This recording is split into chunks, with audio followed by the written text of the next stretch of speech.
Good morning, class of 2025, members of the board, President Eisgruber, the 2025 class government, and the 2025 class day committee. Thank you for giving me this honor. I'm truly grateful and humbled to be here. And good morning to your families, professors, friends, and anyone here just to say they've been to Princeton without actually having to take a writing seminar. I've heard the trauma bond is real. You made it. You survived precept. You survived the email from your professor that started with just a gentle reminder and ended with existential dread. You've learned to interpret emails from Nassau Hall like they're ancient texts, vague, mysterious, and I've heard slightly threatening. You survived group projects where one person wrote the entire thing and everyone else mostly contributed. Anxiety. You survived that 1 week when the Wi-Fi died, the laundry machines were broken, and you were 3 seconds away from dropping out and becoming an influencer. Honestly, if you've made it through 4 years at Princeton, you're qualified for anything, except maybe explaining what bicker actually is to someone who didn't go here. Can someone actually explain it to me later? But in all seriousness, congratulations. You are truly the best and brightest minds with hearts dedicated to service. I'm truly humbled to share this day with you. Now, I have a confession for you. I didn't go to my own graduation. No ceremony, no cap toss, no awkward moment of wondering, do we hug the dean? I missed the occasion my parents had been waiting for their entire lives. And why? Because I decided to become a monk. My parents were thrilled. And by thrilled, I mean deeply concerned for my mental stability. I had 3 choices growing up as an Indian immigrant: to be a doctor, a lawyer, or a failure. I chose monk. They didn't make me feel bad, but they did send me a TED talk titled Why We Make Bad Decisions by Dan Gilbert, who coincidentally got his PhD from Princeton. So it's kind of a full circle moment for me, I guess. When I was invited to speak at Princeton, my first thought was I'm so humbled and grateful to be here. But my honest thought was, I hope I say something worthy of their time. That self-doubt, that inner critic, that voice, it's still there. The one that's been with me since I was 8 years old, standing on a stage, giving my first speech ever. My mom had volunteered me to speak and sing at my school's Diwali assembly. I was dressed in what looked like a toga, and considering I was slightly overweight, a lot of me was hanging out. And I started to sing, definitely not a singer, and everyone began to laugh. I forgot my words, and everyone began to laugh even more. I then looked down to read the next line, only I couldn't because my tears had smudged the words. Everyone began to laugh harder. Now, to make things even worse, if that was even possible, my teacher came on stage, put her arm around me, and walked me off stage. And that was my first experience of public speaking. And all I could think about was what my friends thought of me. When I got rejected by a girl in my teens, I played it over and over in my head for days. Not because she rejected me, but because I was scared of what she thought. When I became a monk after college, I was worried if my parents would ever understand. I was scared of what they thought. 3 years later, when I left the monastery, I felt like I'd failed. Then I applied for jobs. 40 rejections, not even interviews, rejections, despite having a first-class degree. And when I finally got one as a consultant, you'll be happy to know, I thought, I'm behind everyone. What will they think of me? When I quit my stable career to pursue media, I feared what my colleagues would say. When I pitched my video ideas to 3 executives, one said I was too old, the second said I was too young, The third said I was the right age, but it was the wrong time. I was 28 and confused. I had no idea what would come next. When I started my podcast, a production company backed out 2 weeks before launch. They said, and I quote, "It would never be big." And now, as I stand here in front of you today at Princeton, one of the most prestigious institutions in the world, I still catch myself wondering, what are you going to think of this speech? When you Google the words, "will I ever," the first thing that comes up is, "will I ever find love?" The second thing is, "will I ever be enough?" And the third is, "will I am net worth?" It's true, check it out. We go from love to worth to money really, really quick. It's 70 million, by the way, if anyone's wondering. But being enough is something we all struggle with. In 1902, Charles Horton Cooley wrote, "I'm not what I think I am. I'm not what you think I am. I am what I think you think I am." Let that blow your mind for a moment. In 1902, Charles Horton Cooley wrote, "I'm not what I think I am. I'm not what you think I am. I am what I think you think I am." Which means we live in a perception of ourselves. Let me break that down even more. What it means is, if I think you think I'm smart, then I feel smart. But if I think you think I'm weak, well, then I feel weak. This is the trap, and the world lures us in. You feel pressure to broadcast your wins, to post the new job, the proposal, the highlight reel, to do things people agree with, celebrate, and consider important, to stay visible, to stay relevant, to stay impressive, because the world rewards what's impressive. You feel pressured to prove you're doing well before you've even figured out what that means for you. The world will constantly push you to perform success. But if there's one message I want you to walk away with today, it's this: you have to disappear. I know a few parents just sat up straight like someone said gap year. Don't worry, when I say disappear, I don't mean your kids need to ghost their student loans and shave their heads to become monks. You still go to work, you still show up, but you stop announcing every move and start building something that speaks for itself. Disappearing means doing the work. It means doing the work in the dark. It means building in private what you don't need to prove in public. It means doing the work when no one's watching. You stop worrying about what people think and start valuing what you believe. Because a life that looks good or sounds good is nothing compared to a life that feels good. Now, this all might seem like strange advice coming from someone whose entire career exists online in the public eye. But I would not be where I am today if I didn't disappear, not once, but twice. The first time, I became a monk. The second time, I left a stable consulting job to start sharing what I'd learned from the monks. At my first event, no one showed up. I practiced to an empty room. At my second event, no one showed up again.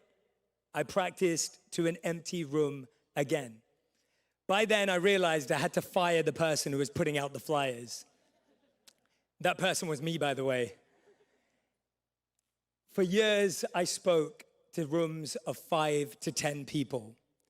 I learned about their stories, learned about their challenges, and some of them became beautiful friends that I still have today. There was no pressure for success in those tiny rooms, and I was free to fail, experiment, and grow in private. And that's what's fascinating. If you look at world-class entrepreneurs that you admire, the artists that you look up to, business people that you aspire to be like, and creatives, guess what?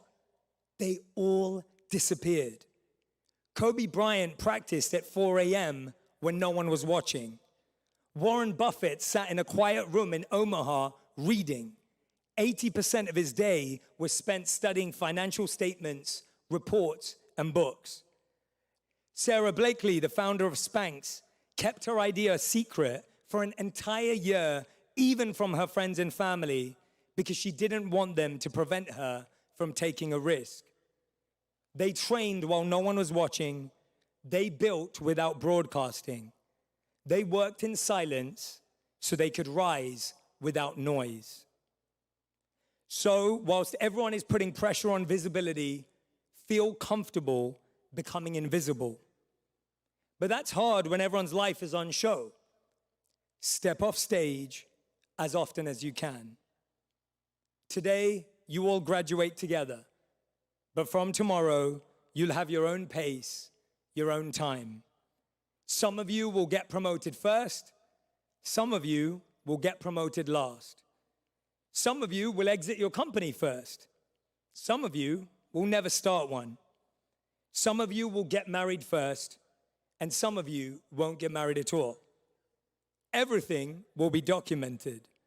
So how do you disappear in a world obsessed with being seen? Remember this ancient story. A young student once asked the Buddha, "What do you gain from meditation?" The Buddha replied, "Nothing." The student looked confused and said, "Then why do you meditate?"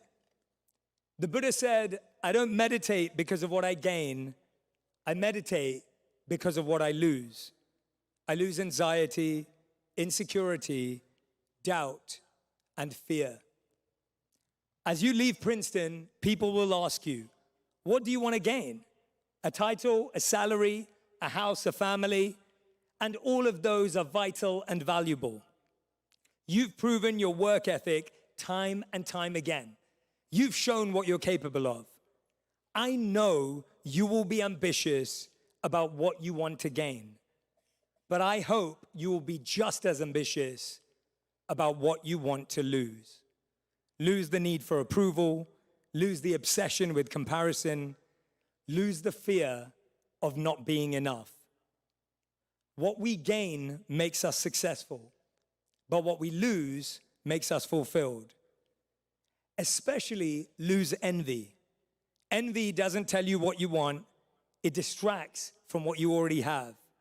Envy will make you lose good friends and find bad ones.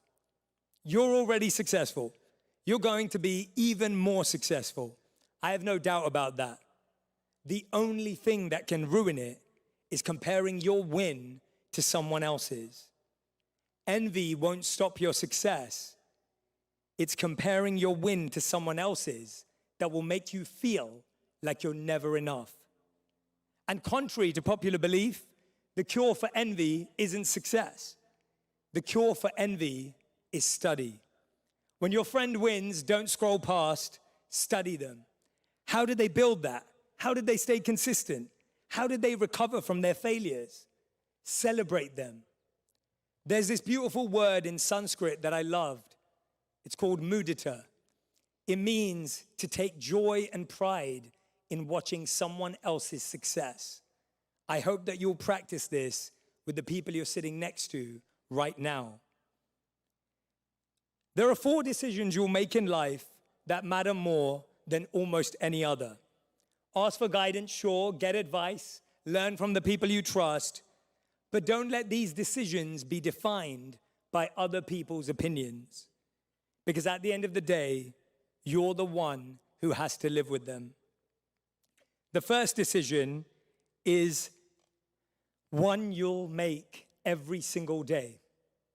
The first decision you'll have to make is how you feel about yourself. It's not a decision you'll make once. It's a decision you'll make every single day, every morning in the mirror, every night before you sleep. Some days you won't like what you see. You'll mess up at work, say the wrong thing at home, fall short of who you want to be. Your self-perception will be tested, but you don't pass by pretending or being perfect. You pass by choosing again and again to show up for yourself and the people you love better than you did yesterday. The second decision is this: who you choose to love and who you choose to love you. According to social psychologist Dr. David McClelland, this decision can influence up to 95% of your success or failure in life. Not your grades, not your GPA, not your first job title, who you let close. Sometimes you won't know if you chose right until you're right in it. 12 months into my marriage, we were 4 months away from being broke in a new country with 30 days left on our visa. I sat my wife down and I told her. She looked at me and quietly said, "I trust you." That wasn't the moment I knew she was the right person. It was the next morning when she looked at me dead serious and said, "I think I want to buy a plant." I just told her we might be able to stay in the country. Rent, groceries, and maybe the visa, if we were lucky, that was the budget. And she wanted to add a ficus. So off we went to Home Depot, 10 a.m. on a Saturday morning, like it was the most normal thing in the world. That was the moment I knew she was the right person. I take life too seriously, and she doesn't at all. The plant sadly died that winter, but thankfully our relationship survived and is still growing. Don't fall in love too fast. You don't truly know someone until you've seen them when they're tired, stressed, broke, or hungry. The right person will make the hard times easier. The right person will make the hard times easier. And don't forget about your parents. The American Time Use Survey says that by the time you turn 21, you've likely already spent about 90% of the total in-person time you'll ever have with your parents. Interview your parents, record their stories, learn every lesson you possibly can from them. You can earn more money, more titles, more goals, but you'll never earn back lost time with your parents. The third decision is what you do for a living. Try to do what you love. And if you can't, find meaning in what you do. You'll spend a third of your life at work. That's around 90,000 hours. Don't settle for hating it. That doesn't mean your job has to be your passion. But it also doesn't mean you have to feel like you're trading your soul for a salary. Focus on what it gives you. Stability for the people you love, structure while you build something else, a chance to bring love and you into the role. When I worked at Accenture, I was a consultant by day and a meditation teacher by lunch. I'd run sessions for my colleagues during breaks and after hours, not because it was part of my job description, but because I needed it, and so did they. I remember one day, one of the rugby lads came up to me. He pulled me aside and said, "Jay, I want to learn how to meditate, but none of the girls can find out." Apparently, they were all into him, and he thought meditation might ruin his street cred. So after work, we grabbed 2 chairs, turned off the lights, and sat across from each other. 3 minutes into deep breathing, and boom, the door swings open. The exact group of girls he was worried about walk in. They take one look at us sitting there in the dark, eyes closed, breathing like monks on a blind date, and they just lose it. Laughter, chaos. He was mortified. No recovery. But here's what he told me months later.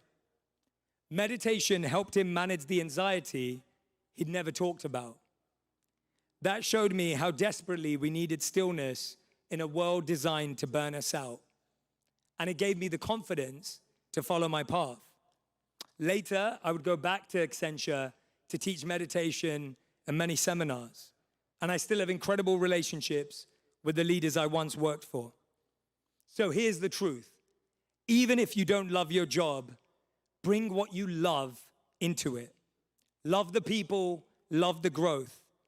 And if you can't find any love in it, use that feeling as your signal to move. Always, always trust this signal. 85% of jobs that will exist in 2030 haven't been invented yet. The average American changes careers 5 to 7 times in their lifetime.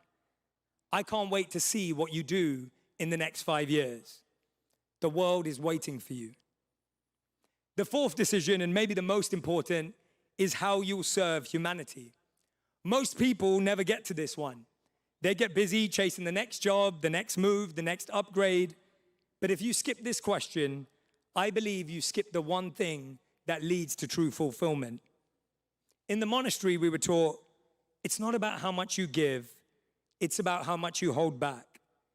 Whether you have a little or a lot, your time, energy, and resources are far more meaningful when they're not just for you. One study found that volunteering just for 2 hours a week improves mental health and extends life expectancy. But the situation in this country is much worse. Over 59 million US adults, nearly 1 in 4, live with a mental illness. Only 47% of those individuals receive treatment. But that's not the shocking part. This is. The average delay between the onset of mental illness symptoms and receiving treatment is 11 years. And that's what keeps me going, recognizing there is so much more to do in the world. Remember, your purpose does not have to be your job.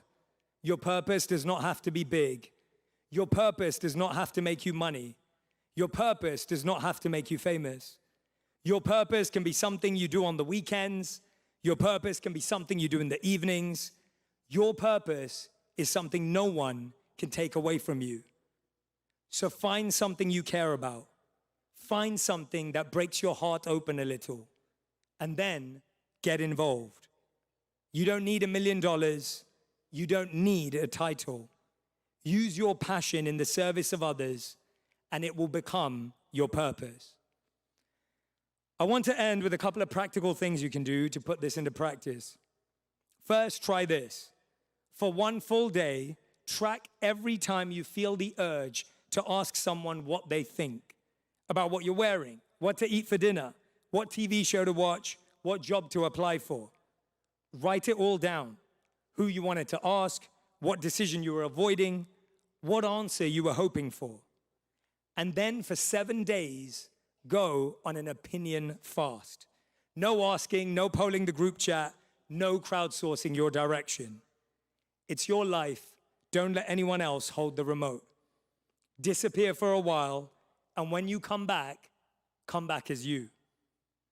Tomorrow, some of you will wake up with a job offer in your inbox. Some of you will wake up with no idea of what comes next. Some of you have a 5-year plan in a color-coded spreadsheet.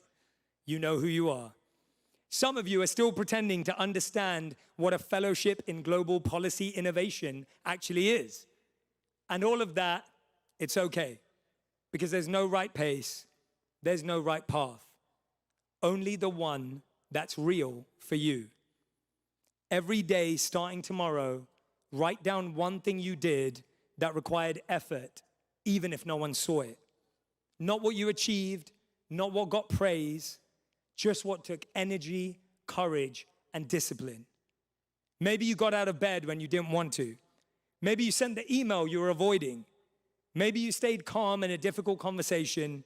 Maybe you showed up for yourself when it would have been easier not to.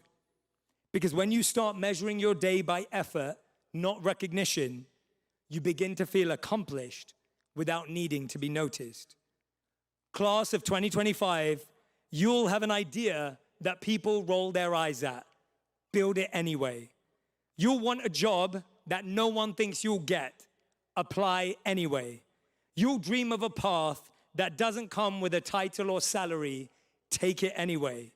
You'll feel like an imposter in rooms you've earned your way into. Walk in anyway. You'll be the least experienced person at the table. Speak anyway. You'll mess up, fall short, and second guess everything. Learn anyway. You'll wonder if it's worth it sometimes. Keep going anyway. Because if you do what you want, they'll misunderstand you. And if you do what they want, they'll misunderstand you. And if you do nothing, they'll misunderstand you. And if you do something, they'll misunderstand you. So live a life that would make your younger self proud, your older self grateful, even if it confuses everyone in between. Congratulations. Thank you so much.